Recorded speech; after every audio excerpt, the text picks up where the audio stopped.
আজকে সিঙ্গাপুরের $1 বাংলাদেশি টাকায় পাবেন ৯৭ টাকা ১৭ পয়সা করে। এবং সিঙ্গাপুর থেকে আপনি যদি $100 বাংলাদেশে পাঠাতে চান তাহলে ৯,৭১৭ টাকা পাবেন। $500 পাবেন ৪৮,৫৮৫ টাকা।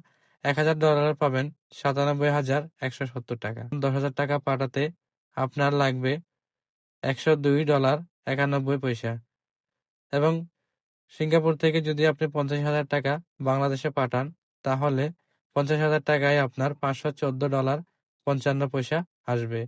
১,০০,০০০ টাকা যদি সিঙ্গাপুর থেকে আপনি বাংলাদেশে পাঠান তাহলে $১,০২৯.১২ আসবে প্রতি লাখে। মনে রাখবেন, এক্সচেঞ্জ হাউজের রেট এবং সার্ভিস চার্জের কারণে টাকার পরিমাণ সামান্য কম বেশি হতে পারে। ভিডিওটি ভালো লাগলে লাইক দিন এবং অন্য প্রবাসীর সাথে শেয়ার করুন। ধন্যবাদ।